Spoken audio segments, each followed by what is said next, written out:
essence without context. And so it would certainly entertain a few people. It could go viral. Yes. We talk about essence now on our when it comes to virtual design sprinting. Hello, everybody. If you're watching this live, then hey to the 1 or 2 people that decided they wanted to kind of hang out and see what we're all about. If you're not watching this live, you're watching it recorded, and the person to either the left of me, the right of me, or above me, depending on how Zoom kind of arranges things on the recording. In fact, I'll come see. Nope, yeah, on my side, it's over here. He's to my left. It's Andy Davis, the world famous director of UX and innovation at a company that will remain nameless in Fort Worth. He's the 3-time best of the best in Global Virtual Design Sprint, meaning that he's a very important person that does a lot of great work and that has been recognized by his peers for doing so. And he's joining me for a second session as we get into the actual Global Virtual Design Sprint and what to expect on Tuesday. I had a conversation earlier with Sandy Lamb about Monday. We thought we were going to cover it to a couple days, but no, sir. We just kept on yapping, and that's what we're going to do with this one. But me and Andy are going to concentrate on the Tuesday day of the design sprint for virtual design sprints. So, Andy, is there anything I left out? Anything important information that I'm not conveying? No, I just I hope I can follow up the amazing Sandy Lamb. That's big shoes to fill here. So I think all you have to do is start talking about heavy alcohol drinking, and then you'll be on the right path. And then we can, not that we're advocating substance abuse, I think that we're saying that the design sprint process tends to be very taxing. And sometimes we need to Netflix, we need to just disconnect. So I think that'll be something that we kind of touch upon towards the end of this. yes. What we should be seeing here is what we have been kind of noodling on offline before we started recording. What you expect on Tuesday. And there's 2 particular things that usually happen. There's usually lightning demos and there's solution sketching. So we'll touch on lightning demos first. So in a virtual design sprint, and Andy, if you pipe in at any time, you've written a few things here that we can kind of go over. One of this is that you want to treat the lightning demos as homework. What did you mean by that? Yeah. So lightning demos. They're difficult to do real time because you're going out and you're off of day one, off of all of the empathy you've built. You're really beginning to now look for those things that are related, solutions that may be already out there, or features, or some sort of something, whether it's a real item or digital, to help to correlate to what your problem is, and find it. If a solution's already been done out there that's similar, it may not be relative to your problem, but the tactic or the concept would apply. And so being able to do that as homework or offline in an asynchronous mode gives people the freedom to kind of go into that research space, right? And really kind of drill down, maneuver, however everyone does their kind of their form of research, and the style they like to do it, and then kind of distill that down into things that they really feel are worthy or important to share with the team. And you also put in sharing and looking through different lenses.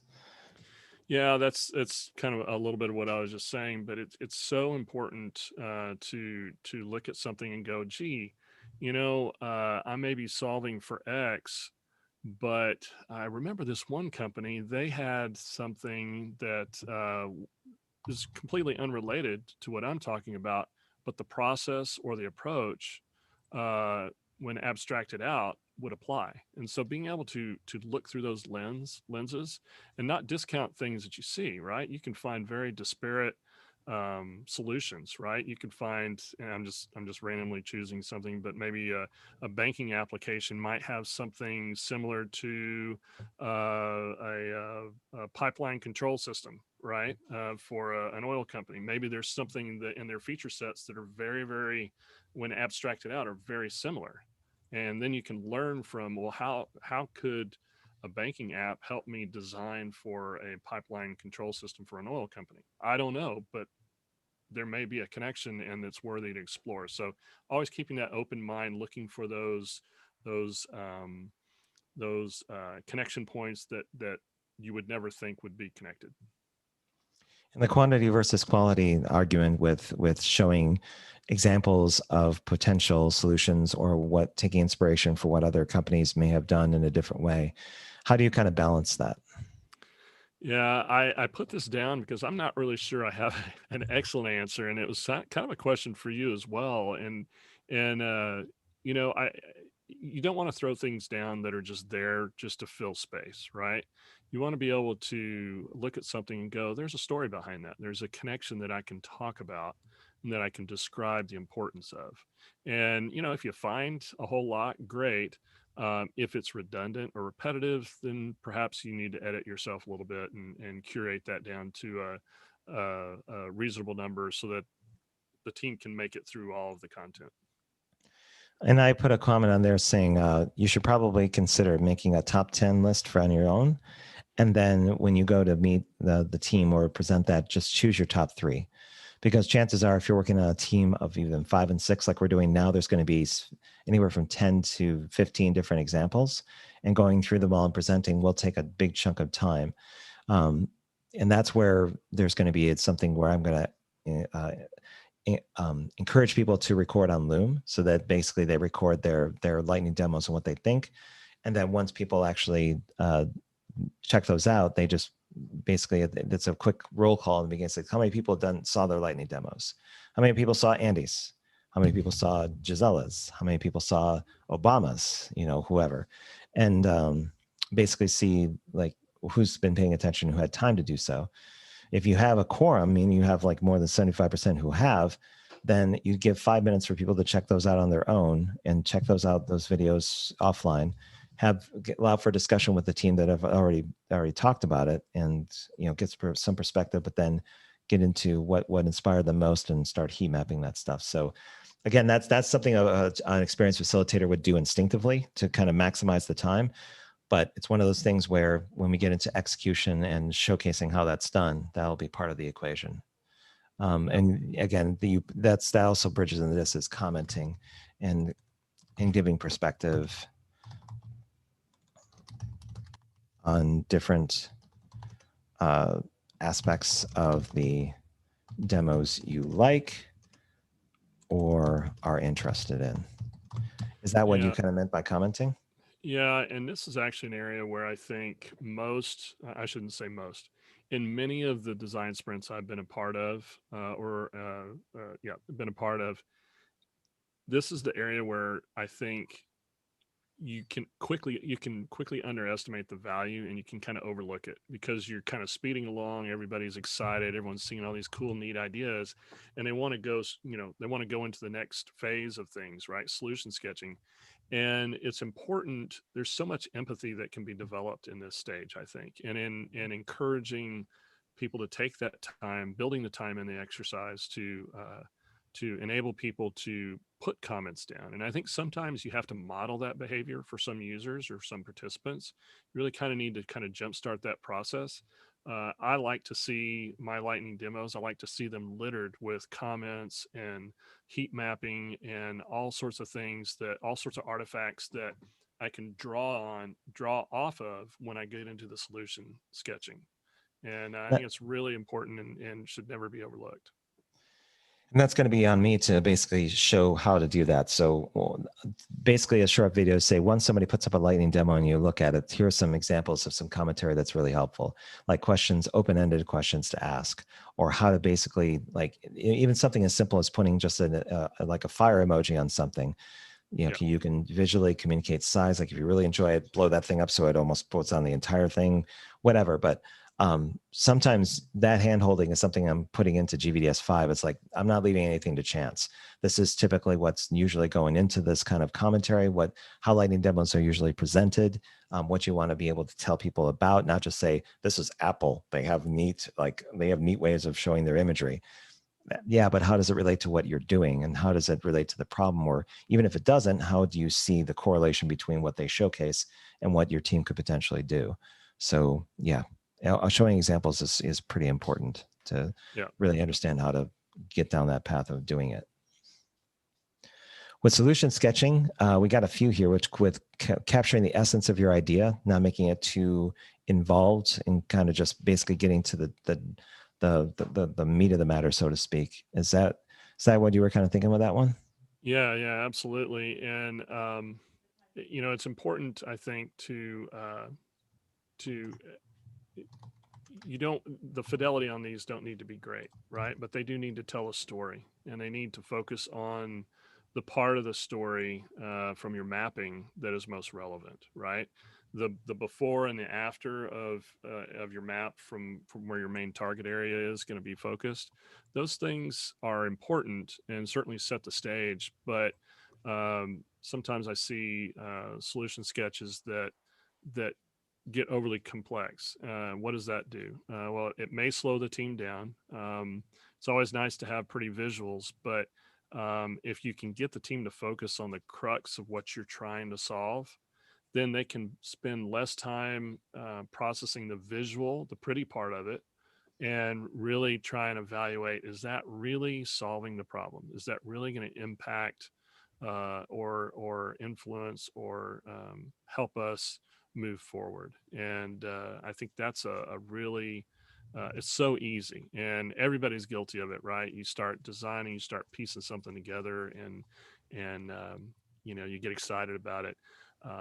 The other thing I always like to say is that when you're doing your solution sketching, is you can use if you're using one of the digital whiteboard tools like Mural or Miro, there are enough things inside of there to build your solution sketch if it's digital, or even if it's not digital and you're trying to build some sort of representation. There's almost always enough in there for you to design and build using that, and it really helps simplify things, and you can move quickly, and then you can make real-time edits if you really needed to, or you got that feedback. I think what I'm going to do with GVS-5 is give people an option on how they do their solution sketches. So traditionally, it's been three panels where people see the actual like written out. People draft up, they put details and everything else. That's just been common UX practice. And I think that I ought to give examples. All right, if you're a visual person, that's perfect. But if somebody's not visual, they feel really awkward by trying to actually create something that looks like that. I think it might be better if we actually somebody just writes a story, does a story spine, and that's one aspect. So they don't do any visuals because somebody else on the team can actually provide that for them and actually draw it out while somebody's actually telling it. And the spoken speech can be where you don't do either, but you kind of explain because you're somebody that can craft like a narrative, and you actually do role playing. And that could be one way of doing your solution sketch. So if you do that, then basically somebody just has to scribe and explain what the details are, but the experience is captured with the team. So when you do that voting on the approach, you just fill in what's needed. So if it's spoken, then you have to do both the visuals and the kind of the script, but you capture the essence of what the story is. Vice versa, if it's visual, no words, no real detail, then the team when they start building it out can kind of fill in the gaps, and that person who told it can basically build the narrative. Yeah, I like that idea. I think that could go a long way, and it builds to the strength of the preference or the skill set of the person on your team, right? Because you may have one that likes the verbal aspect, and another one likes the visual. Yeah, so I think that might be a novel way of kind of allowing people to like communicate what they novel way of communicating how they go about solutions. Yeah, and and I think the other thing that again, going back to one of the things that I think oftentimes can get underutilized in a design sprint, again, is putting those questions out there on those solution sketches, or if you're doing verbal ones, maybe the questions arrive in whatever the written artifact is a result of that. But getting those uh, questions are so important because they're effectively sort of testing it, right? And they're helping everyone else build that empathy, and fostering that as a facilitator is so key. And again, if you've got a solution sketch that doesn't have a lot of questions or comments or something, then look at it and kind of ask yourself, is the team, it may be an indicator the team's tired. It may mean that you need a break, or it just may mean that they're distracted. But that's a good litmus test for trying to understand, because you really don't want to come out of there without having that full engagement and those conversations. And somehow, as a facilitator, you've got to find a balance between time boxing what you need to time box because you got to move forward, but not preventing key conversations to unfold around some of the solutions. Another thing you can do is you can pair up to do your solution sketches. And before the idea is that you have individuals to basically just go through their items, but there's no harm in basically sharing what you're thinking about. I mean, there's cross collaboration that happens up to that point. And the idea is that you want your idea to be unclouded by other people's thoughts. But I mean, what if it's the opposite? What if you're missing that one component that you're not thinking of that somebody else says, you know, what would really make this sing is X? Because if you get that impression of where people are going, it complements where people can go with something else. So I don't mind, especially on the asynchronous mode. On Monday, you say, buddy up with someone that you'd like to do on your team, or you work in threes, and share your ideas about where things could go and get some perspective. And you're not trying to get the warning shot, I would say, is you're not trying to validate and through opinions, you're just getting perspective. So there's a certain questions you should ask around, is like the language you should use, or make it informational rather than opinionated, I would say. And then if you want the opinion and you want that perspective, showcase where you're going with it and say, how would this help? How can you better understand this? What's missing? And then do it from that perspective. And if you do it from the perspective of learning by showing, okay, what's not here that you need that to really understand the solution, that would probably go a long way. So when the actual presentation is done, the person is keeping in mind that there's this dimension of it that people are going to want to know more about. So I'm going to try to emphasize that in there. Yeah. So I like that idea a lot. And I think it also fosters some of the, which is another piece of the puzzle is very important, is the yes and collaboration that occurs. And I think pairing up gives you that opportunity to do some of that initial yes and stuff that helps every solution iterate. And it probably is a little more productive to do it as a pair because you're able to kind of go back and forth versus in a group setting. But obviously the group could do some yes and as well, and there can be some power in that. Yeah, you can also do this as well.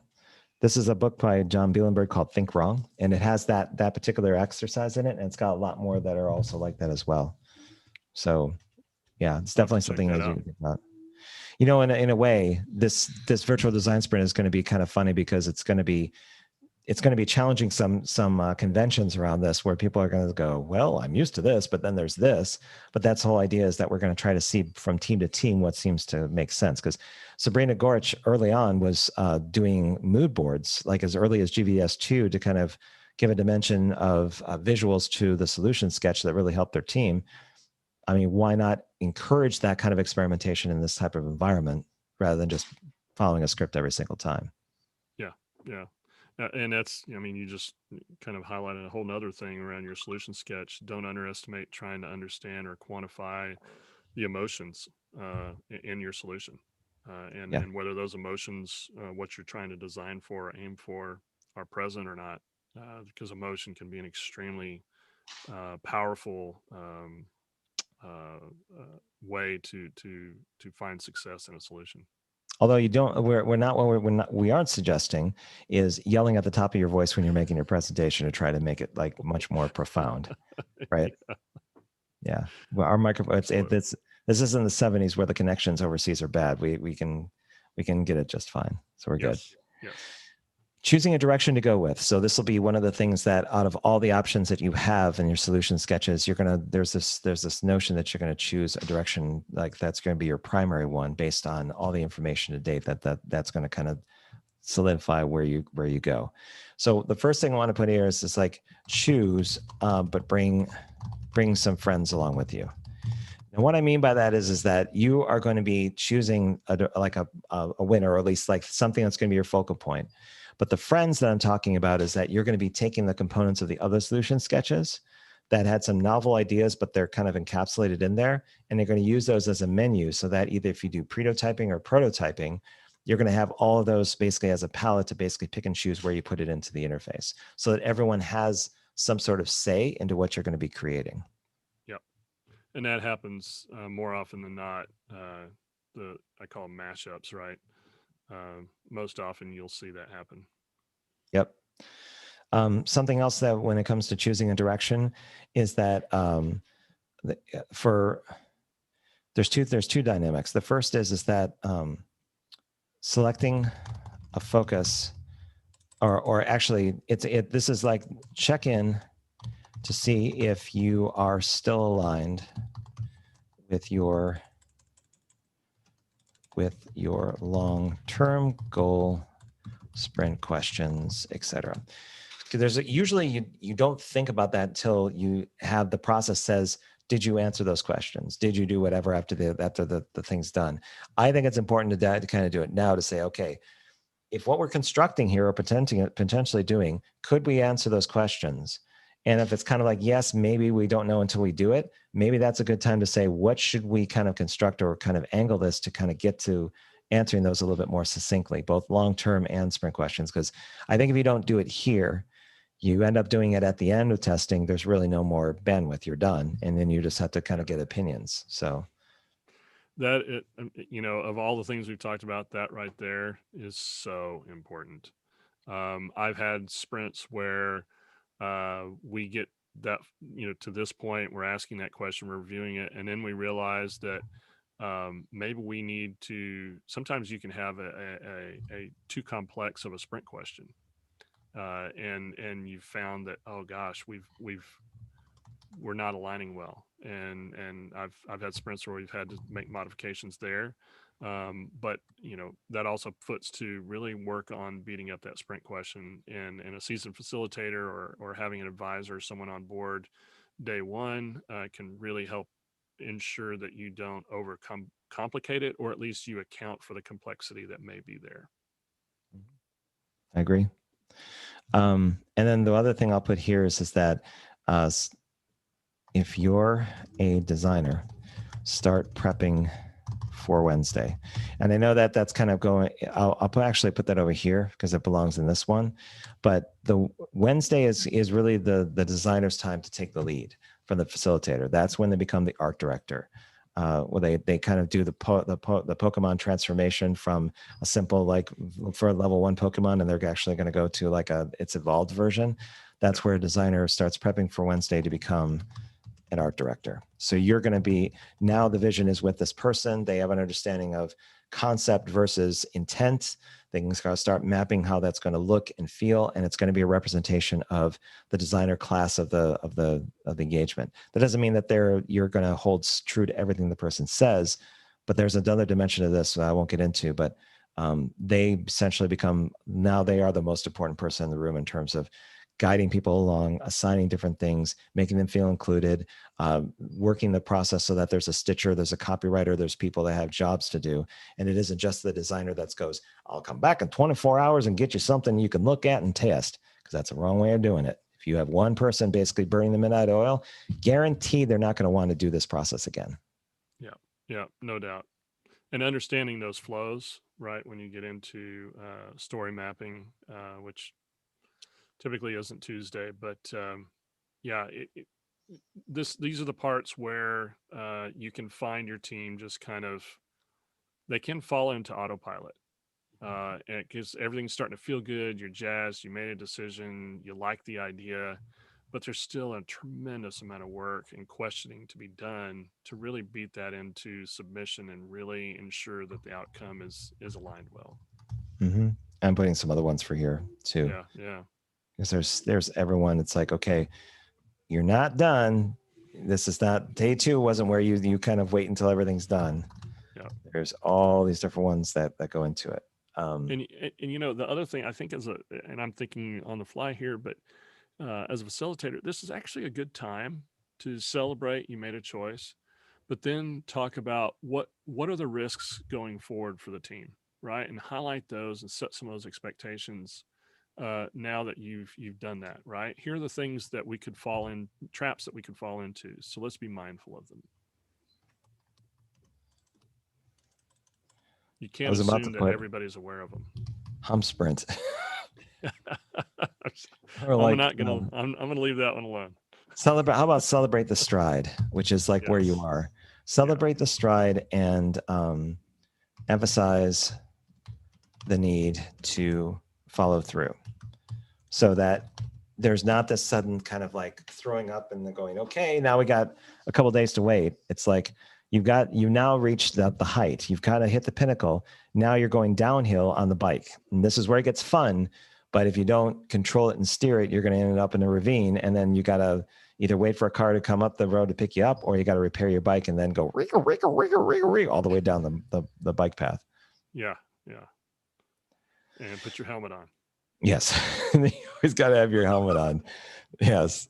And knee pads. It's like knee pads and elbow pads and gloves are essential for the beginners, because, the training wheels come off after you reach that stride, and then you're going to be going, oh my God, all the way down. Another reason why you should not design, drink, and ride. That's true. That drinking is only for the professionals. So that's the bikers. They only do the drinking, the real senior ones, because they go, okay, this is where I can still concentrate, but just have that glide. It's for aerodynamics, really. It's just to make sure that you're very well in tune with your bike. Okay. So to prototype or pretotype, and we experimented with this in GVDS-4. So that inspired me to do the dash. But this is going to be, it's not just something where you want to test the market or you don't. You have to measure if your team is risk averse or risk tolerant. And what I mean by that is that it's not prototyping, which is testing the market for desirability, is not for everybody. When people hear the word failure, they have different reactions. They either go, they want to avoid it because they don't like the feeling it has, or the person will feel it's temporary, it's nothing, because in the context of this, you're really just keep on throwing darts at a dartboard until one sticks. So it's just a different mentality when it comes to that. And it's important to figure out and have a team discussion on Tuesday if you are okay with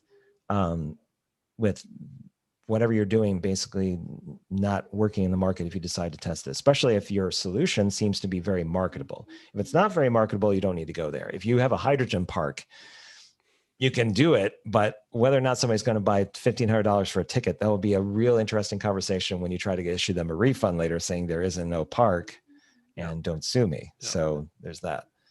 However, in the context of GVDS and learning, and the spirit of learning, this is to me, I think that's a wonderful time for a team that might not be comfortable to say, hey, there's nothing to lose here, right? If we're focused, if they are focused on learning, and if their mindset is learning first, great. If we have a viable outcome, then this could be a real opportunity to stretch that muscle and kind of explore the benefits and or your preferences around that. So prototype if you want opinions. If you want opinions on what you've done, but then you're not really on execution. And pretotype if you want facts, if you want data. It's pretty much the difference between the two. So if you really want market validation of what you're doing and seeing if it would actually work, then do that route. If you just want to get some consensus on where it goes, then keep it in the opinion route, and then you're kind of building like a kind of rapport and kind of like you're building consensus around a direction where you can go in, which is both the options are valid, just depends on the situation. Yep. Andy, we've got a few minutes left. I want to know if you have something at the top of the hour you need to get to. No, I'm a little flexible today, so yeah, we're good. All right, I won't keep you hours. It'll just be like 5 minutes or 10 minutes or something like that. No worries. Hang on. What's that? I'm trying to do this, but I do not know how to open the script menu. Okay, can you wait till I get done talking to Andy and then I can help you? It'll be about 10 minutes, okay? Can you wait for me? Okay. So preparation for the days ahead. And I put this by rule. So if you're a designer, start prepping for Wednesday to become an art director. If you're a researcher, start asking for help in getting the right people to interview for testing. This is just for I'm sticking in virtual design sprints. I won't basically like kind of, cross-reference it with the dash because that's a little bit different. Yeah. If you're a facilitator, panic. No. If you're a facilitator, start taking slow steps backward in terms of responsibility. view. Oh, yeah. So that you're start empowering teammates to take over. This is a transition day. This is where you go, okay, now this is where the team really starts to come together and make something special. You are still kind of directing things, but now you're not in front leading the exercises. Now you're saying, okay, this is where everyone takes a little bit of accountability into task management asynchronously, and here's how it's going to work. So the facilitator still helps, but you shouldn't be in a position where everyone is offline doing whatever and they don't come back and you're basically stuck with nothing. It's like, this is where now the team becomes in a full asynchronous mode and we work on something novel, exchange information, use WhatsApp and other things to kind of move it forward. That's how at least and I would add the other thing that can creep up on you, and these are all good things, but as a facilitator and taking as a, if you're jumping in a role, it's important to take responsibility for it. But that is knowing the skill set, and whether or not, like, if I want to be a researcher, have I done it before? I've done it before, but I don't do it all the time, or I do this all the time and I got this.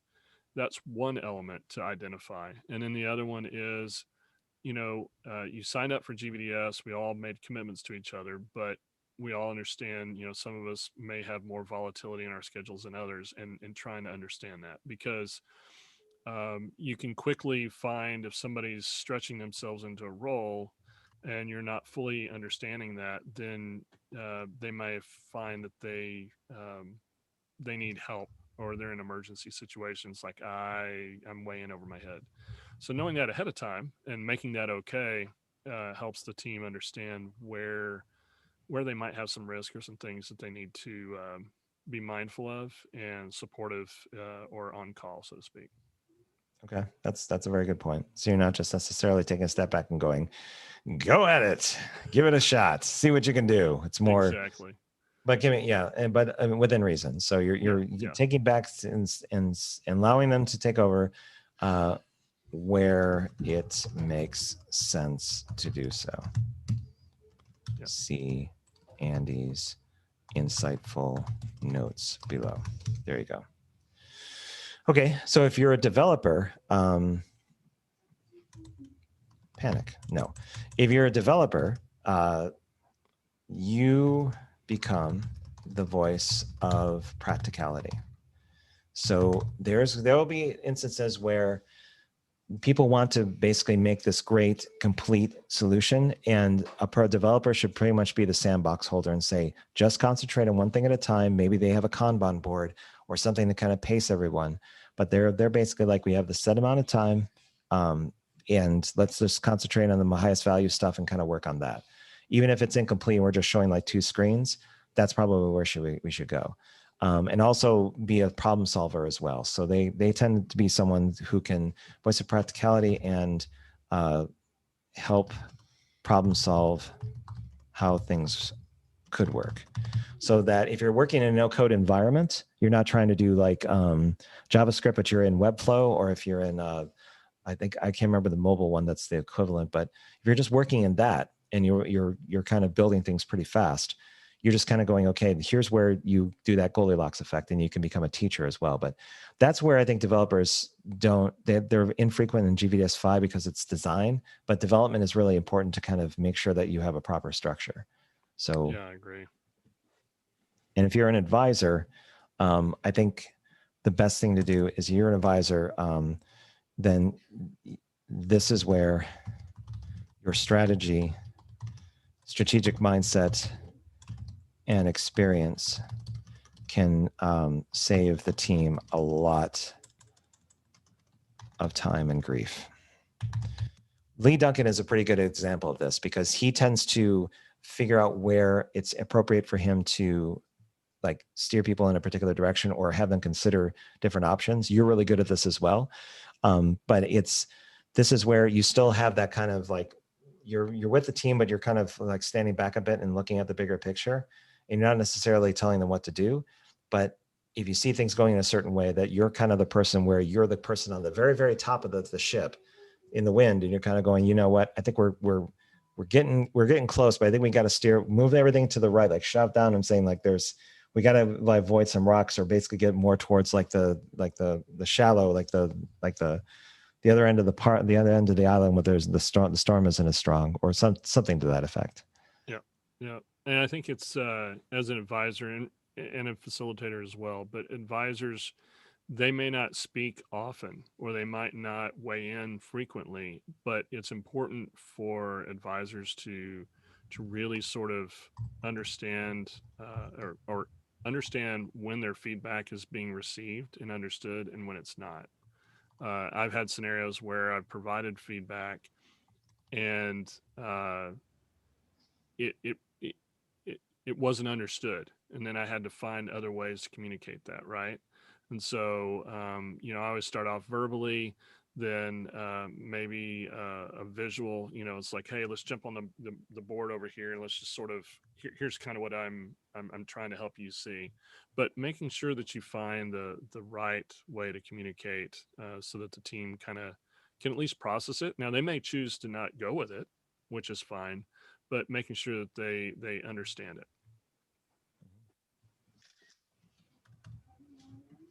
Hang on, hit the wrong button. Okay. Pause for technical difficulties. There we go. Okay. We only have a couple more. The first one are areas where there's cause for concern. So if you want to raise some red flags, this is probably the time on Tuesday that we should go into it. The cause for concern is when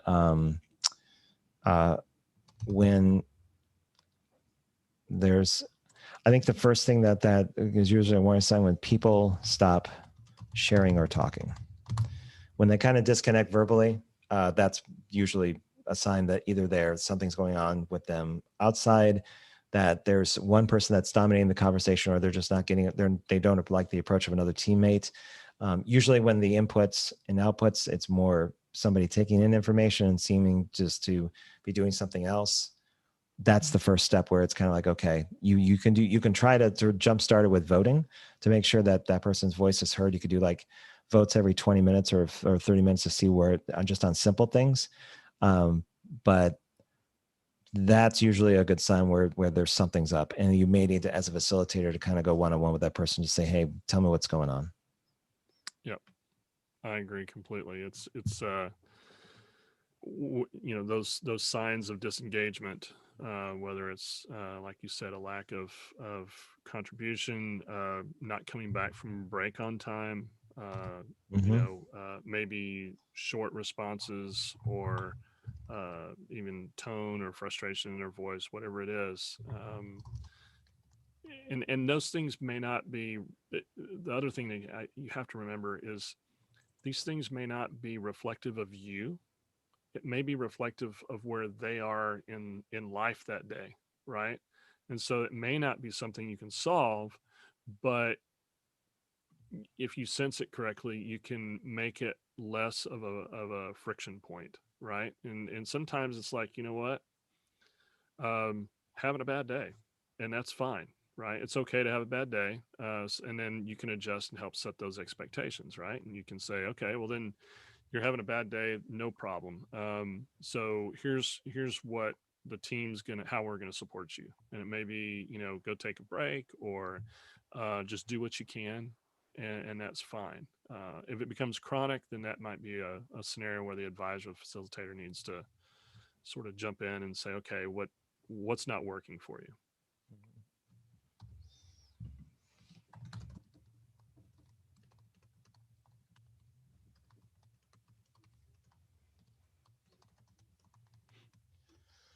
Or anyone who's very good, who's good at conflict resolution.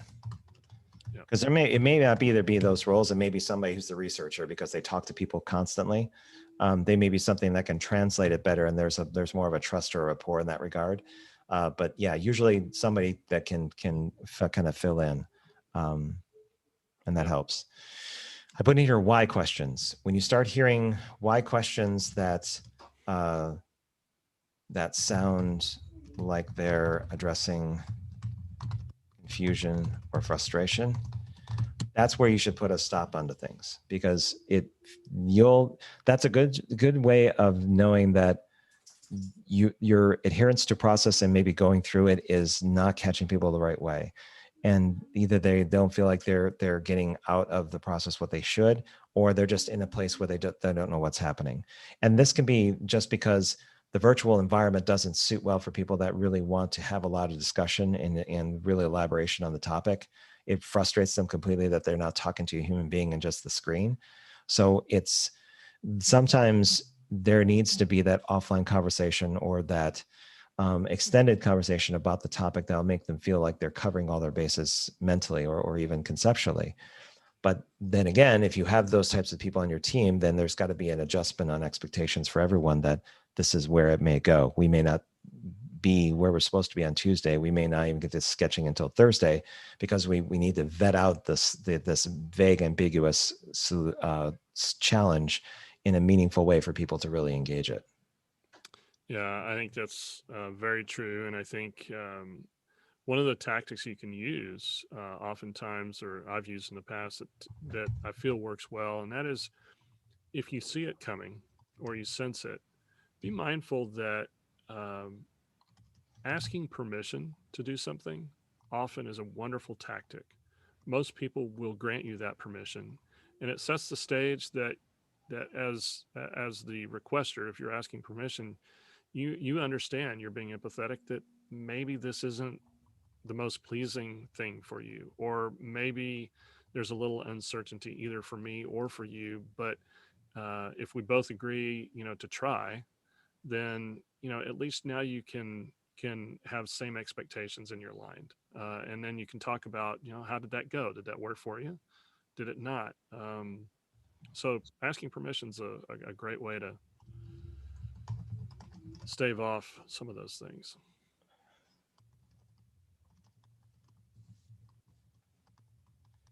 So basically having open feedback, or at least making sure that feedback loop is constant. So that even if it's not the thing that's at the very top of mind with the team, it's something that can be handled outside of that. So Violet, let's touch real briefly on where you should be by the end of the day. Again, I'll make that drinking heavily. Curled up. Curled up. Okay, let's do that. Curled up, drinking heavily. Let's see. Cussing at the wall, right? Shouting at plants is another. But not your partner. Don't shout at your partner. You Yeah, shout rocking at back and forth under a cold shower. There you go. That's perfect. So this is the where you don't want to be kind of thing. Yes. So we'll put this over here. Now let's get to where you want to be. One thing I would say is that the team should feel a sense of either camaraderie, camaraderie.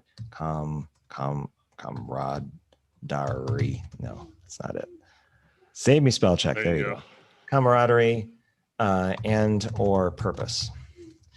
I think if you do your Tuesday right, then you feel that the team, there's this vibe that the team feels kind of confident going into the week. Like things are syncing up. You're starting to get a rhythm of things. You feel like there's I'll put that as a separate card. There's a sense of rhythm about what you're doing. Sense of rhythm and predictability. Predictability and confidence would be the three. So rhythm, predictability, and confidence would be in there, where it just feels like that you're kind of hitting on all spades. You know what you're doing. You know what you're going after. You're looking forward to what's going to happen. That's probably a pretty good sign. Yeah. The other thing, this is one of the things that happens a lot. You get to the end of day 2, and then 3, 4, and 5, or 3 and 4, depending on how many days you're working. There can be a lot of assumptions being made about, oh yeah, we got this, but do you really have a plan? And if you have a plan, have you really kind of asked, is the plan still reasonable? Because now's the time to level set, right? if you're gonna validate your prototype, do you really have time to do that? What will that look like? Is that really something that's going to spill over into your iteration sprint, which happens quite a bit, right? Yeah. That getting to Friday is can be a hit and miss proposition, just with everyone's schedules and the energy. So validate your plan and make sure it's reasonable. Okay. Okay. Yeah. I think we got it. So if we were to review everything we did in the past 40 minutes, and I'll extend this out a little bit. So on Tuesday, we have lightning demos as a main kind of activity. Solution sketching kind of follows from that. Choosing a direction to go with and what to watch for, to prototype or prototype, and where to make the decision there. Preparation for the days ahead and what to expect, and we did that kind of by role. Things that are cause for concern when it comes to lack of communication or something where the voices in the room start sounding that they're confused or frustrated. Where you should be by the end of the day on Tuesday, beyond being all of these particular things. If this is the total anti version of it, you have all of these to basically choose from as like a kind of a feel of a sense of purpose and other things that go into it. So what do you think overall of this answer set, Andy? I'm thinking it's looking pretty good. Yeah, I there's always more you can add, but I think if you can take all this into account when you're going through your sprint, I think you're going to find yourself in a good place. I agree. So we have another session tomorrow, I believe, that we're going to get together for, and I think we'll probably be on the tail end because I think Sandy's going to go after Wednesday, so we have Thursday and maybe the retrospective to do. So I can look forward to that. Like I always do, I'll put this up on social for people to watch and see what they think there. If you are watching, I wonder if I've been in full screen, so I don't even know if people are watching this live. Let's see. Is there? I'm going to say, do you want to guess 1 or 2 people? 0.5. We've got a half. All right. No, there's 2 viewers. Usually when I announce them, they leave. They go, "Oh man, I'm caught. I've been watching something I shouldn't have." I'm going to applaud our viewers. Yes, thank you. 2 people that showed up to watch us. Thank you so much. For those of you in the future, it's because of viewers like you. Yeah, donate. There you go. And I'm even streaming like the actual graphics. So I wonder if somebody actually shows this page and then awaits. Hey, it's Raul. Hey, we know somebody. Hey, right. Hey, Raul. You're famous for life. Thanks, Raul. You made us feel special today. Yes, there we go. Now you're forever emblazoned into history. No matter how many generations watch this video in the future to see what we've done, there will be many. You will be remembered as somebody that was part of this magical moment. So anyway, Andy, thank you very much for staying on and discussing Tuesday. We'll see you back tomorrow for either Thursday or Friday, depending on how it goes. For those of you who are watching on YouTube, Raul and the mystery person, as well as those of you who are watching the recording in the future, hope this is beneficial for you. If you do have questions or comments or anything else, leave those in YouTube.